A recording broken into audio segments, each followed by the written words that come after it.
Tell us you're a Nigerian without saying a word. Energy security is one of the most pressing issues for many developing countries like Nigeria. And if there's going to be any meaningful progress, addressing our energy issues is non-negotiable. I need to see light from my house. Make them do something. Band A is expensive. I literally have to turn off all my appliances just to reduce costs. We need light. Introducing the Energy Outlook, your go-to show for everything energy.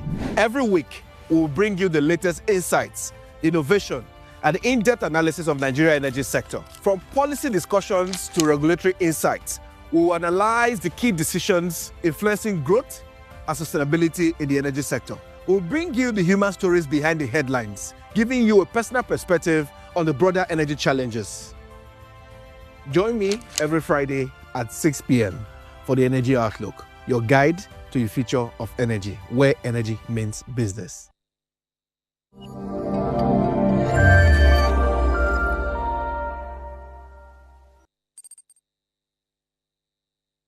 Oh, and welcome to the Energy Outlook. My name is Wisdom Chap Jumbo. The world, or we say as the world shifts towards clean energy, we ask, is now the time to support local production, or should we keep the doors open to ensure affordability and access? This is a very important question we ask, especially when we hear of the recent ban or the proposed or to happen ban on solar panels importation into the country. And many ask, are we ready for this kind of shift? Are we ready? Is it time?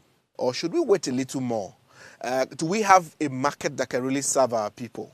Are we there yet with this transition to clean energy? How much affordability have we achieved? And some people speak about energy security, and some people are very concerned that we should first consider our energy security before we are switching. That's why today, on this topic, on this episode for this week, we're discussing stop solar panel importation or not. Should we? What do you think? But before we get into that conversation, I would like to just walk you through some of the important updates in the last couple of days, especially this week and last week within the energy sector, as we usually do. So quickly, I'll run you down the updates and then we'll come back to our conversation today. My guest is already ready for you, so don't touch that TV.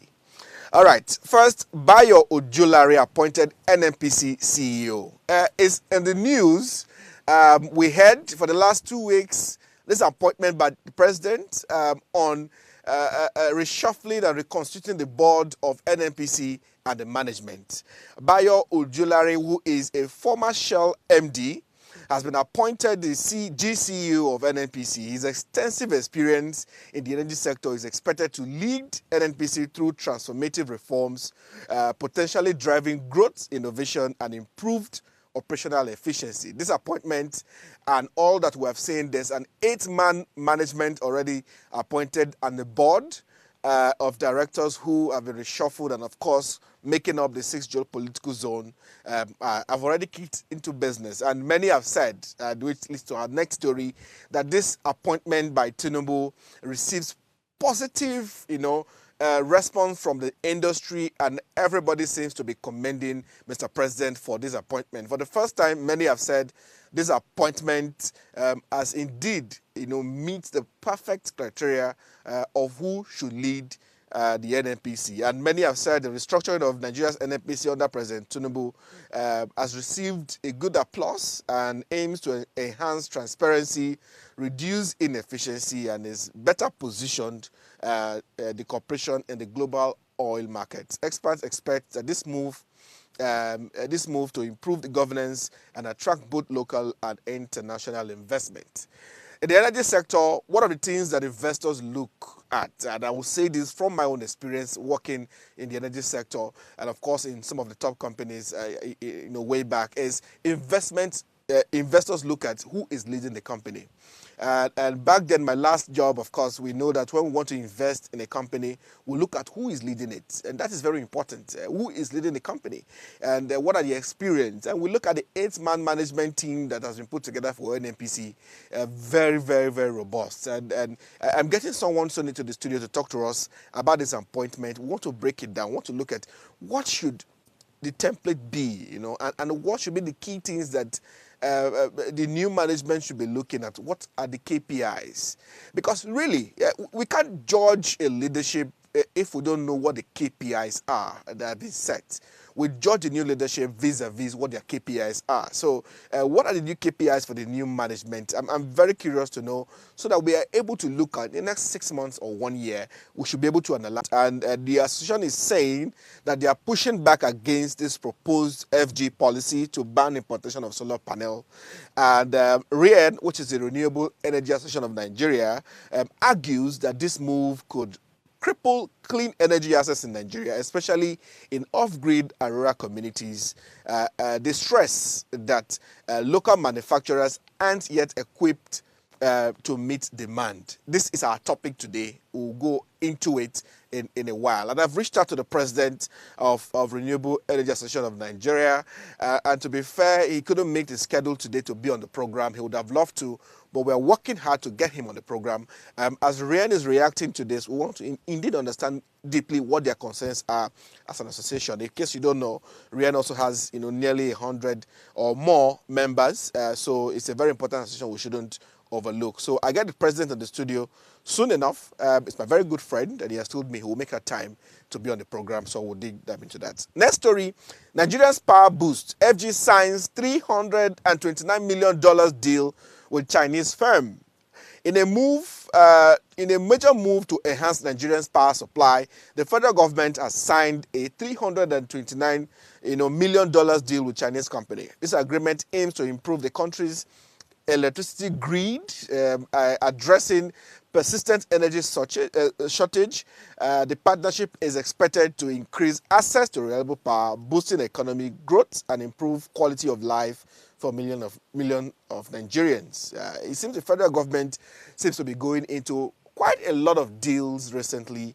One of this episode, we should look at analyzing all of these deals and where they are going. I remember that the National Compact that was signed early this year in February at the Africa Energy Summit in Dar es Salaam, Tanzania, the federal government is saying they are looking for $23 million for the power sector. And part of that funding, $15 million, will come from the private sector. And we are wondering, some of these deals, is it also making up that amount? Have they been able to raise, and how far they've been able to raise that money? We'll be looking into those stories in one of our episodes, so make sure you're always tuned in. All right, we'll get into our conversation, but lastly, just to add this additional story, is that the Nigerian Electricity Regulatory Commission has fined the Abuja Electricity Distribution Company, Ikeja Electric, and 6 other distribution companies a total of 628 million naira. This is for violating rules on estimated billing, basically charging customers unfairly without prepaid meters. The regulator has also ordered the DISCO to refund customers and comply with proper metering practices. The issue of meter is a very big concern. I always wonder why can't we have meter? I don't understand why I can have light but I don't have meter. And what is this whole gap on the issue of metering? Why can't all customers just have meters? And estimated billing is quite unfortunate. Sometimes if you're on estimated billing, if you see the bills or not, what should we do? Is it the right time? Should we wait? How many more years should we wait? What is the market saying? Are we okay where we are now? Are we assembling or manufacturing? Is the market ripe for it? What other supports can we have? We'll go on this quick break, and when we come back, my guest is in the studio, and we'll go straight into this conversation and tell you more. Don't touch it.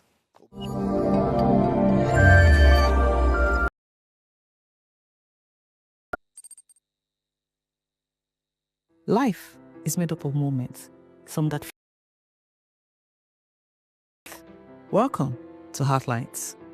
This is our space to explore the highs and lows of human connection, the love, the heartbreak, and resilience that shapes our life. From relationships to friendships, parenting to partnerships, and so much more. Every week, we share stories and conversations that define us, navigating love, separations, the struggles of parenting, dealing with anxiety and managing the pressures and stress of life. Real conversations that bring us closer, helping us heal, grow, and connect. So join me Mondays through Fridays at 10 p.m. for Heartlines, the show where we connect hearts, have real conversations with real people, one story at a time.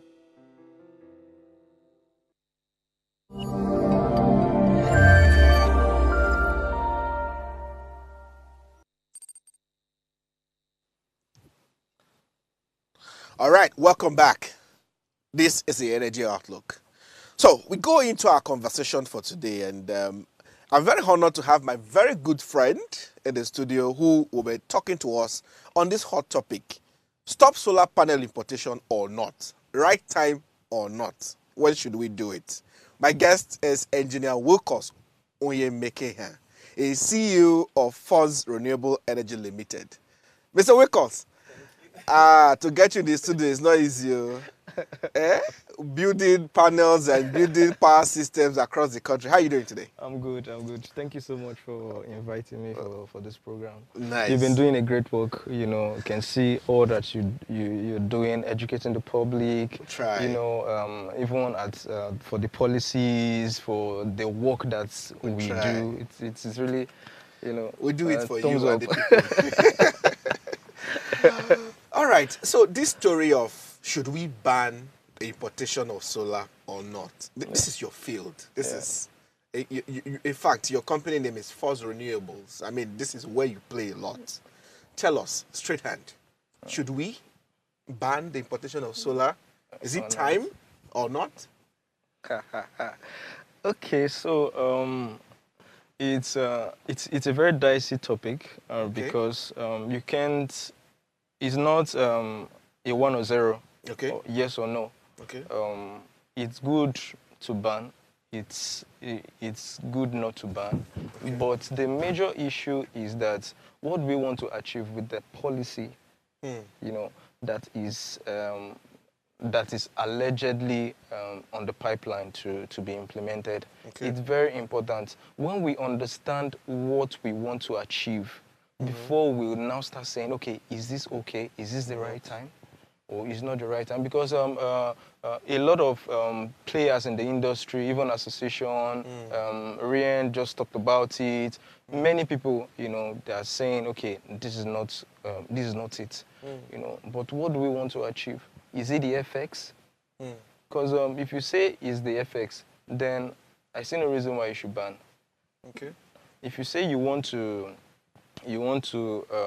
enhance or improve the manufacturing sector for the for solar, you begin to find out that many of the plants that we have, they are not even manufacturing plants. Okay. So what it means is that they still import all the components and they assemble in Nigeria. Okay. So for you to do that, you need FX, right? So if you're importing, you're still going to use FX. So what are they saying? Are they trying to say that they are going to ban all the importation, including the ones that are You do large installations, Yeah. small and large installations, or where do you get your solar panels from? Majorly, we get our solar panels. Yeah, we import. Okay. You get. Okay. There are quite a number of them, but the most important thing for us is actually the quality. The quality. The quality, yes. For the assembly plants that we've seen so far in Nigeria, I don't want to use the word they are not of quality. You get. To me, this is my personal opinion. They've not really passed through that quality control. The kind of efficiency. When you say quality, what are you looking for? When you say quality in a solar panel, what are you looking for? We're looking at the efficiency. Okay. You get the efficiency, the durability. Okay. You can't tell me majority of the assembly plants that we have, they will tell you the warranty is 25 years. But other products that are being imported, the maximum they have is like 12 years. So why are you getting the remaining? Are you trying to tell me that it's of more quality? But the answer is no, because since I've been in the industry, I have experience, even talking to other installers, people playing in the industry. They tell you that these products that they assemble in Nigeria, they're not of quality. Sometimes you install them and the bars begin to pull off, you know, and it even pose danger to your installation, because when each bar touches the other one, sparks come up, and too many issues. Is this from how you install it, or is it from how the panels were made? Because we know we have raised the issue before of how we have poor, installers, solar engineers, how they handle the panels. There's no proper education. Every electrical person seems they know how to handle panels. Is that the issue, or is the issue that some of the panels locally made don't meet standard? So this is what I would say. The success of every installation lies on two things. One, the quality of the engineers, and the quality of product. One, if you have quality engineers and you have poor products, you will not have good installation, and vice versa. You get. So we still need to look at the quality of products that are being assembled in Nigeria currently. We need to SON, all the regulatory bodies has to start looking at them. Do they meet international standards? That is very important. And if we say we want to manufacture, of course, it's good. Do we just want to manufacture in Nigeria just to feed the Nigerian market? Are we not thinking of exporting?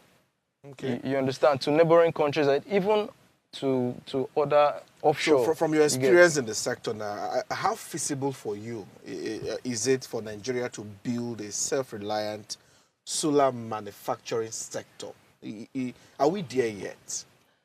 The truth is that we are not there yet. Why? Because it requires a lot of funding.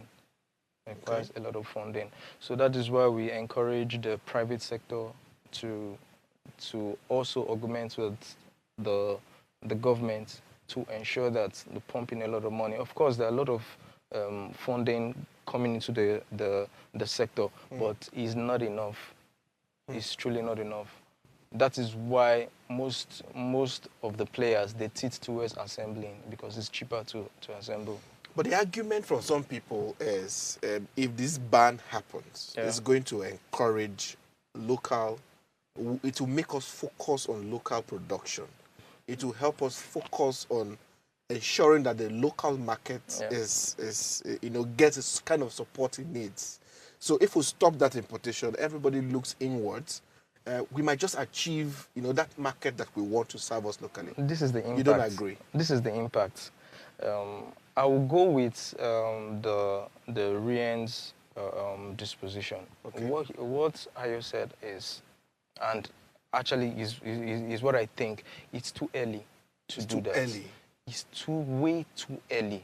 Way too early. Is there ever a right time? There's a right time, but for now it's too early. We don't have manufacturing plants. What we have is assembly plants. What's the difference? Assembly plant, manufacturing plant. I mean, you've said this twice. Let me catch it again. It's very simple. What's the difference? Assembly plant is you get these components, bring them together, and you couple. It's just like you coupling this phone. You bring the pouch, you bring the speaker, you bring everything, and you push into the market. But manufacturing, you manufacture everything from the raw states, from the silicon states, from the steel, everything. You manufacture, you couple, we have to start from somewhere. Yes, we have to start from somewhere. If we begin with assembly, it means we bring the component and we couple it in country. If we start there, it's a step in the right direction to that full-scale manufacturing you're looking at. Yes, it's a step in the right direction. Remember what I told you. What do we want to achieve with this policy? If we say we want to boost local production, fine, but it's too early.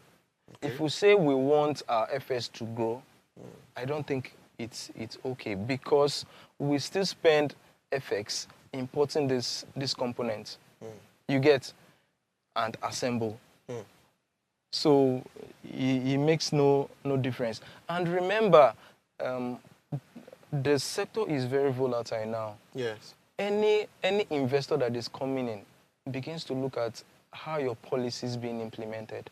How has it been for the past 10 years, and what is it looking like? Is it that when any government comes in, something happens? So how are these investors going to plan long term?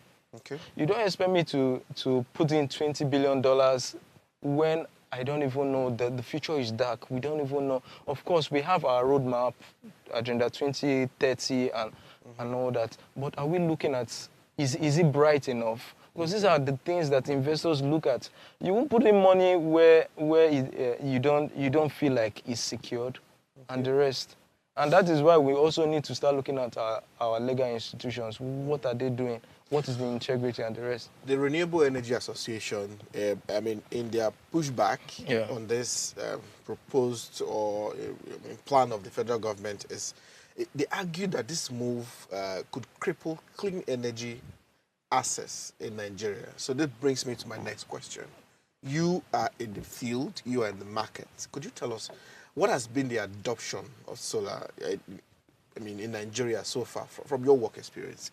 Where are we now at the moment? Okay, so let me just walk you through a bit. Currently, over 40% of Nigerians do not have access to electricity at all. They are not on the grid. Let me use layman terms. They are not on NEPA. They don't have NEPA lights. They don't have NEPA lights. So what they run is probably generator, solar, and the rest. Okay. And the remaining 60%, you can't boast of good energy. Even people that are on band A. I'm on band A, but I don't have up to 20 hours, 22 hours that they promised us. You understand? In fact, my estate is trying to protest already. They want to protest band A. They want to protest. What will band C do? So, and there are just a small proportion of us are on band A. So what it means is that the energy deficit is large. Is large. And our grid can't do it. So are we embracing solar? Do you see more people switching to solar? Yes. I've been asking this question for the last 3 years. Every time I talk to a guest. The truth is, a lot of people are going solar. But the question is the affordability. You get, is it affordable? How many people can afford it? You know, looking at the purchasing power parity of, every Nigerians, how many people can afford it? An average 5 kVA ranges to about 4 million, 5 million, and thereabouts. How many people can comfortably do that? And that is why we as a company, we allow you to pay over a certain period of time. So we can do installation for you, and you can pay over 1 year or so are you saying now, if we stop importation of solar panel, it will affect? It will affect because the costs for deployment will become more, because you're going to put pressure on the market. Remember law of demand and supply. When production is low and demand is high, the prices will skyrocket. So instead of you to do that, why not pump in a lot of money, let us start manufacturing, even if it's assembly, let us ensure quality and continue for a while. Then when we see that we now have enough, then before we can shut that window. And it actually makes more sense, because you don't expect the child to start running when he has not even learned how to walk. But my worry is, I get your point, and it really is clear. There might be pressure on the market if we do this and all, but I'm curious to know, so when would be the right time?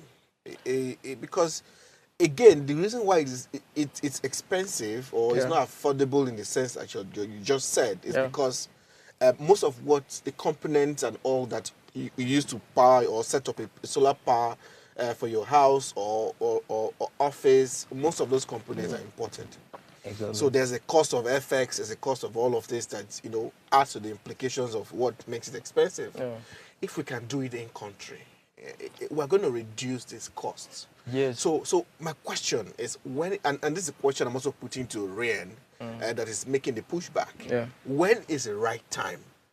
What can we start doing till that time? The right time is until when the manufacturing industry, let me use the word, of course, includes the coupling, the assembly, and the rest. When they are able to service up to, let's say, 80%. Currently, we just have a few assembly plants. Okay. You know, remember that just assembly plant, not even manufacturing. You know, so until when they are able to service the demand, you know, to an extent before we can place a ban on the importation. So until we can serve, until the local market can serve up to 80%. Exactly. Would that not take us 10 years? No, it won't. It won't, Why do you seriously. say so?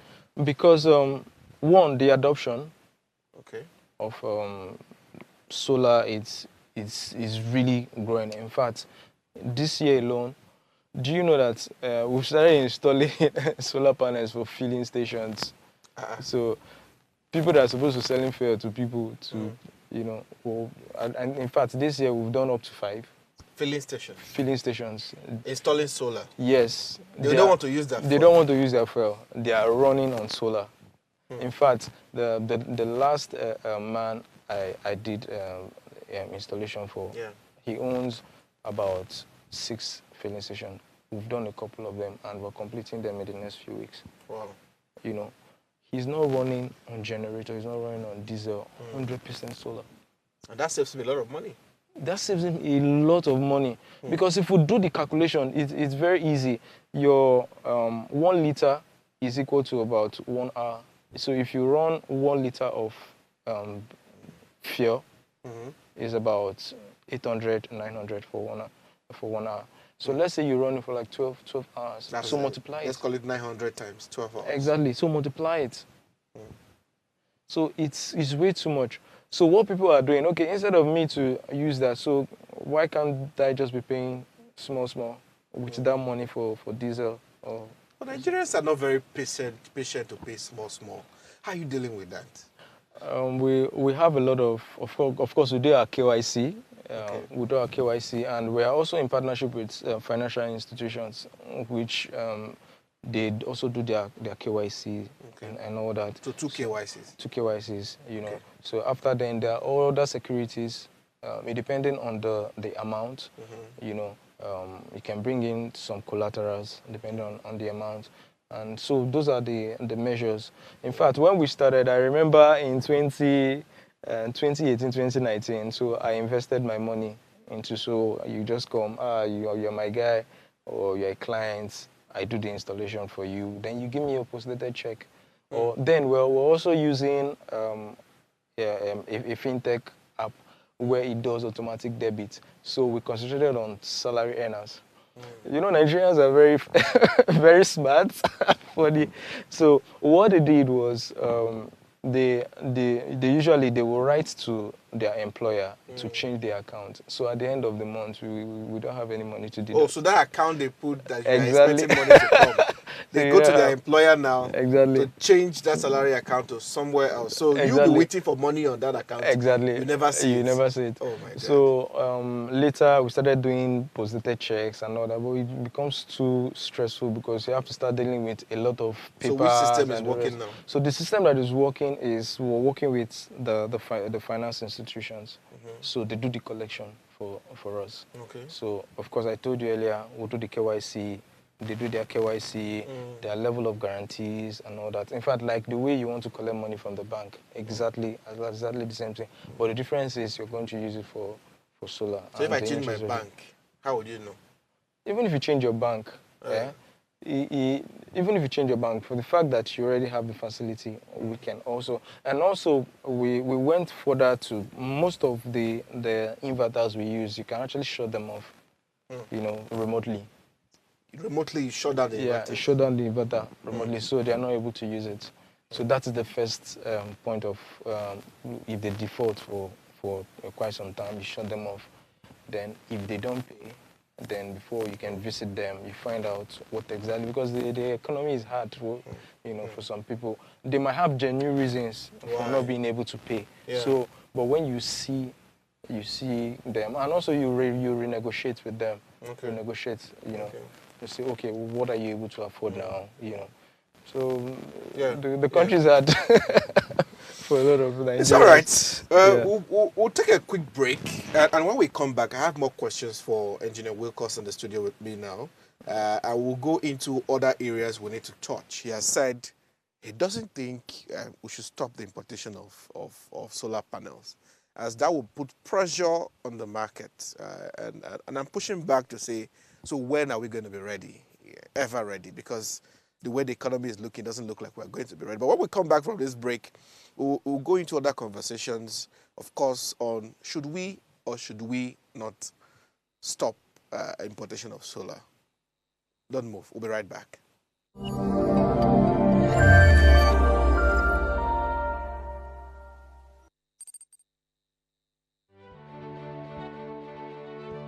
Nigeria, by extension Africa, battles a growing youthful population, and with little or no meaningful engagement, leaves a ticking time bomb on our hands. We are a blessed continent with great wealth, both in people and material. Our focus on ways remains driving conversations that affects us all. Topics in the news, social concerns, politics, leadership, governance, empowerment, resource management, conflict management, finance, SME sustainability, technological innovation, food security, health, education, brain drain, our well-being, citizenship, and much more. Our goal is to continuously drive these conversations, keep them burning at the table to effect a positive change, both for our nation and continent. Ways, what are you saying, has a secret ingredient that completes the conversation every single episode, and that ingredient is you. Our past conversations shaped our yesterday. To shape our tomorrow, we must keep talking. So, I want to hear you. Be a part of our live conversations Mondays through Fridays. And let's all have our say.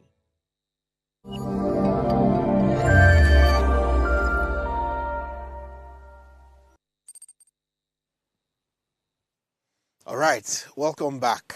So I have Mr. Engineer Wilcox Onyemekeihia in the studio. He's CEO Fuzzy Renewables Energy Limited, and we've been discussing should we stop the importation of solar or not.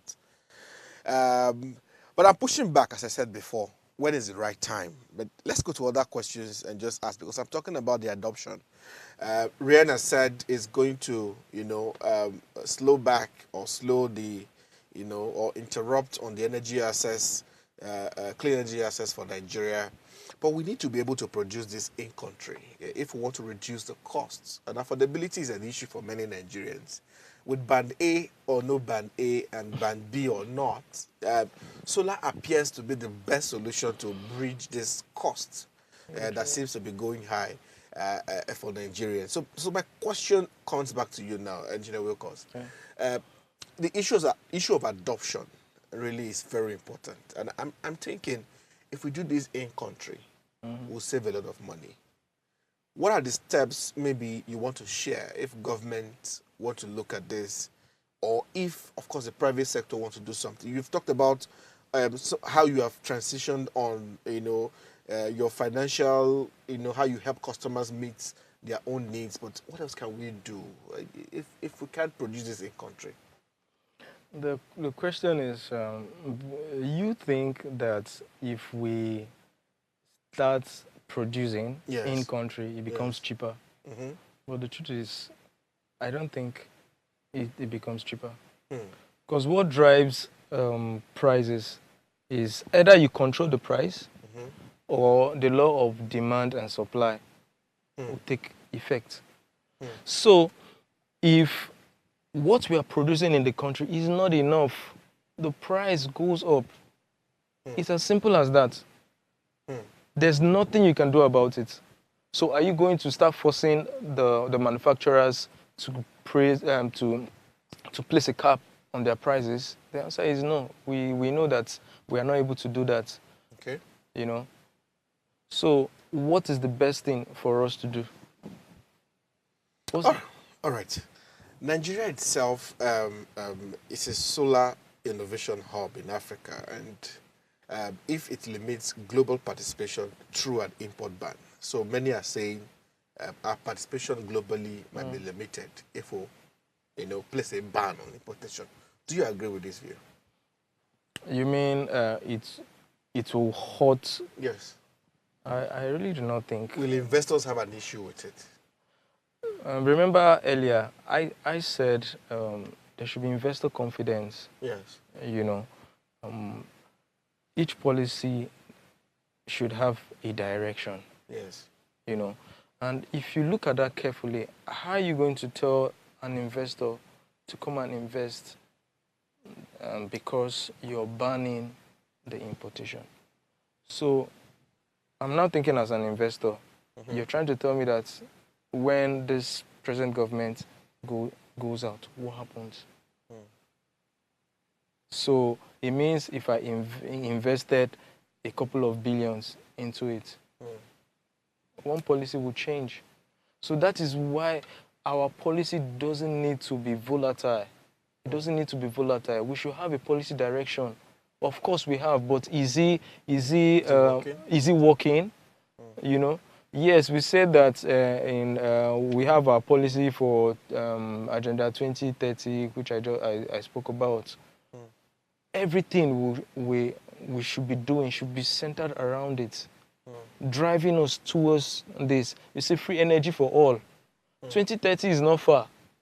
How are we going to meet up with the energy deficit of about 40% in the next 5 years? Because 2030 is 5 years. Now we are looking at closing the gap for 300 million Africans. Exactly. Out of that number, Nigeria makes up nearly 100 million. So is it achievable? So then when you hurt the... But the government said it's achievable. How? And they've gone to make commitment to say they are going to work towards it. This is not talk. It's not talk. It's about doing it. Experts have said it's not achievable. You get, federal government is saying it's achievable. Go for talk show sections and say that.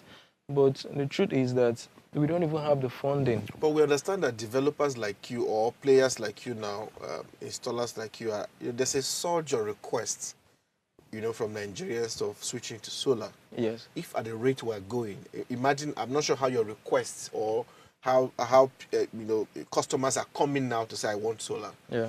With the way the requests are coming now, with the surge of it, don't you think that this transition and adoption is moving a bit fast? It's moving a bit fast. But 5 years is 365 days times 5. How are you going to achieve that? But the good thing is that let us do what we need to do. Our policies doesn't need to be volatile so that we're able to boost investor confidence. Because without money, you can't do that. And the government cannot drive this alone. You need private sector. You get, of course, funding from the government, they can do whatever, but from private sector, you have to assure them. There has to be some level of confidence that if I put in XYZ amount of money, I'm supposed to not even make profit. My money is even secured first. But how are we doing it? Interesting.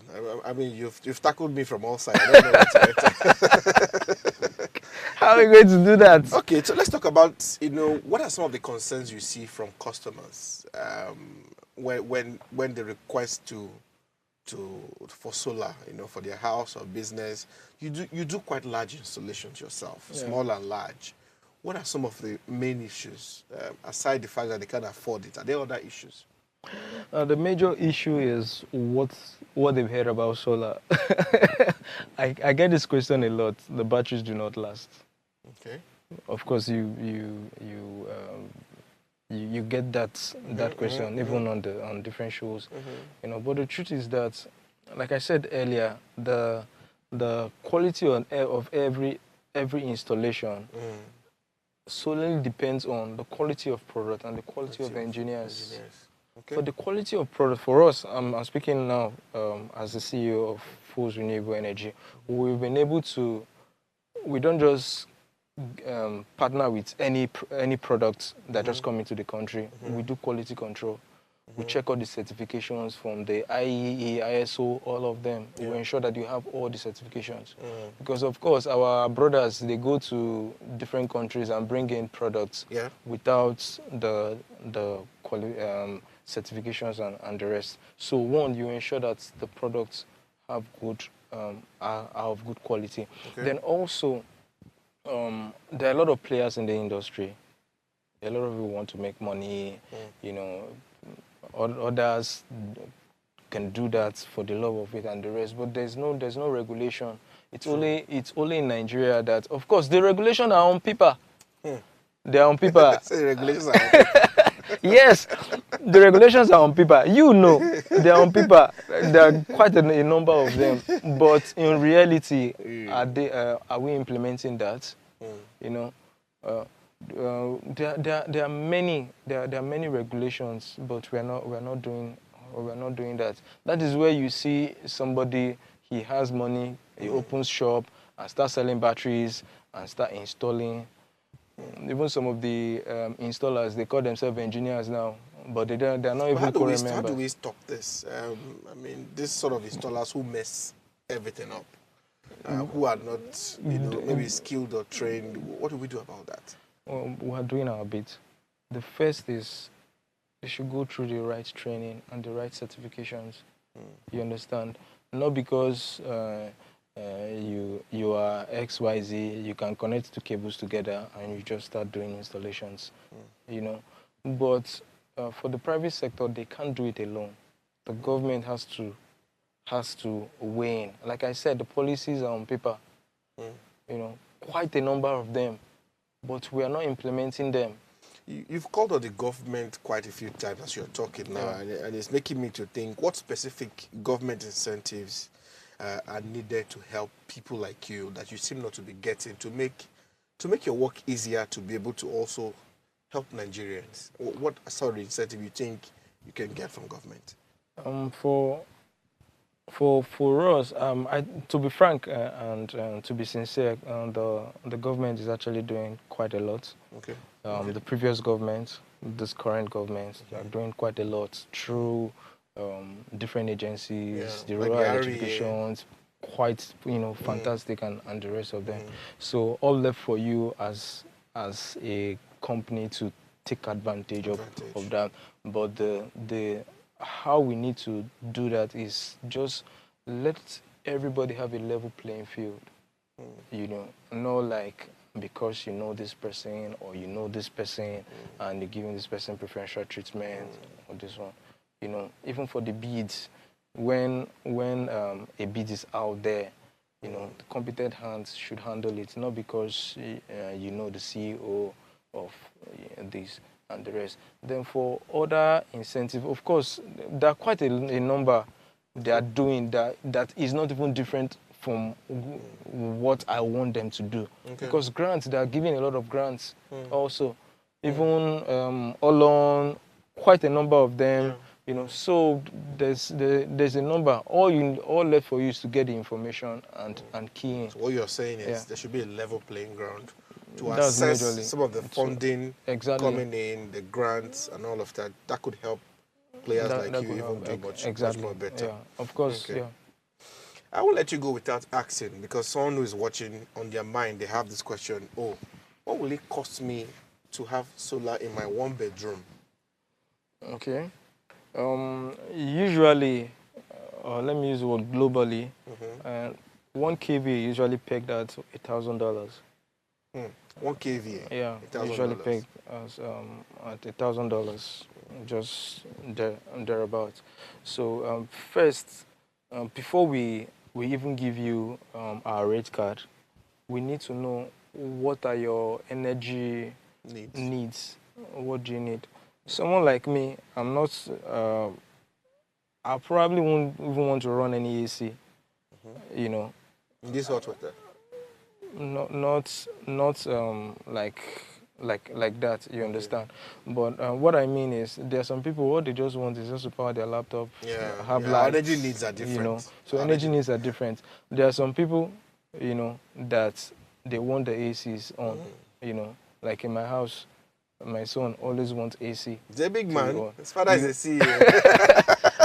You get. On the other hand, me, I can just sleep with fan and Yes. I'm okay. Okay. So if you start selling a solution that can power an AC for me, I don't think I would want to, depending on how you want to sell that. So So for my one bedroom now, I mean, I only your have one my bedroom, TV, one laptop, TV, one it won't- fridge.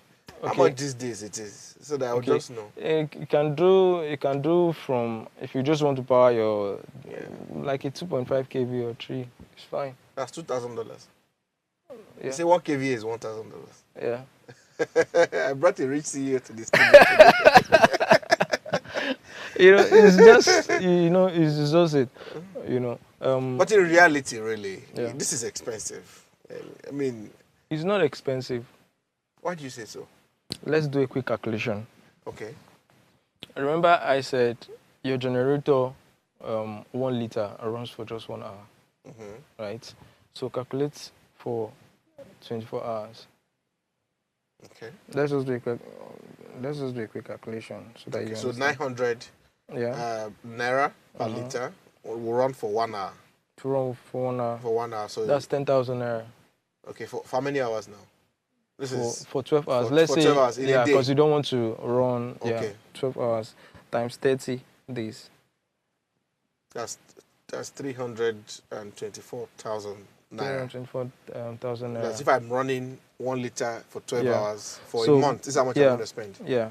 Times 1 year. 1 year. That's 12 months. Yes. That's 3.8. That's 3.8.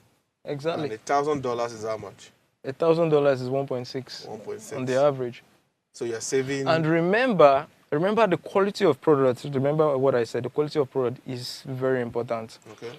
The batteries, we recommend lithium-ion batteries mostly. The minimum lithium-ion battery, there are 2 types of lithium-ion batteries. Some give you 5 years warranty and 10 years warranty. So it means for the next 5 or 10 years, you're not buying electricity. And remember your solar panels, the minimum you can get is like 12 we don't really have this. Even if it's $1,000, we don't have this money. And that is why you can enroll for our PYG system where you can just pay monthly. And after 1 year, when you're done, you have your system for the whole... You know, you just did a very rough calculation here now. I'm thinking about it. That's a lot of money saved. The truth is, people don't... It's not practical. Someone like me, if I sell solar to you, you must buy. Because the way you said the $1,000 at the beginning, I'm like, okay, I'll have a rich CEO here. But looking at it, $1,000 is roughly around 1.6 million. Exactly. And with your calculation for a year, I'm spending on my fuel, on my generator. If I run it 12 hours a day, I'm spending 3.8 million in a year. Exactly. So if I buy this, if I get this solar now, I save more than nearly 2 million. Yeah, and that's quite a lot of money. That's quite a lot of money. And remember, the products, you have them for like minimum of 10 and years. The cost of that fuel that is 900 now might not be 900 exactly in July or in October. Exactly. So the adoption, you talked about adoption. Yeah. We need to start looking at how we begin to educate the public on these things, because if they don't see it, they don't understand it. An average Nigerian will want to just buy 5,000 naira fuel, 10,000 naira. But when you calculate it over time, you see that you've actually... The solar home systems, do they also sort of, if you do this calculation, do they fit into all of this, or solar home system? If I don't want to do the normal rooftop or roof solar. Okay, those portable... Yeah, the solar, maybe I want to just get a solar home system, a small box or something. Yes, of course. Those ones, they are, we call them mini energy, you understand? Just for you to power little things. But the issue I personally have with that is the people promoting that, they will tell you that this will power fridge, will power everything, power this, that. So when you when you plug that, of course, it will power the fridge, will power, but for how many hours? 30 minutes is gone, you know. All right. So you begin to see how to Engineer play Wilcox around it. Onyemekeihia. Yes, I tried this time. I got it correct. Yes. It was the CEO of Force Renewables Energy. Thank you so much. Yeah. And you have said today that you don't agree that we should ban importation of solar panel. I do not agree, and I agree. But the major thing is the time is not right. The time is not right. The time is not right, Okay. yes. All right. Let us spend more time funding and ensuring the manufacturing sector is of standard. Substandard. All right, that's a fine place to leave it. Thank you so much for making the time, and I hope you've enjoyed the conversation. But before I leave you, I usually have a quick quote I like to give, just to also tell you how important this kind of conversations are. Energy is the lifeblood of every economy. The decision we make today, empowering local industries and ensuring accountability, shape a future that is sustainable, resilient, and prosperous for all Nigerians. This statement or quote is by Dr. Ngozi Okonjo-Iweala, Director General of the World Trade Organization. It's a fine place to leave it for you, and we'll continue to follow this conversation. And my next guest on this topic will be the President of the Renewable Energy Association of Nigeria. I would like them to make their argument, and I have quite a lot of questions for them, especially what they are doing on the side of policy and engaging government on building this sector of manufacturing that indeed can serve our market. My guest today has said we need to be able to serve the market locally up to 80% before we think of banning the importation of solar panels. Is this what you agree? Until next week, my name is Wisdom Chap Jumbo, and this is the Energy Outlook. See you next week. Bye-bye.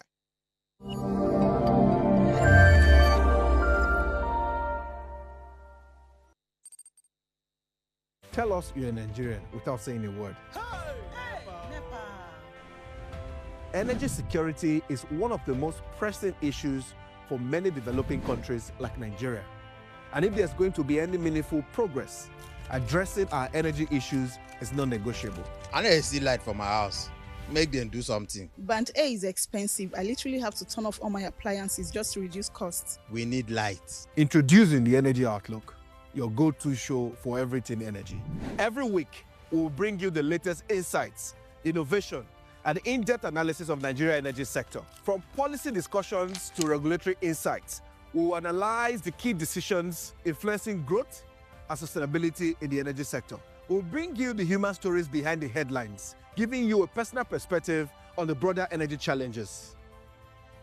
Join me every Friday at 6 p.m. for the Energy Outlook, your guide to the future of energy, where energy means business.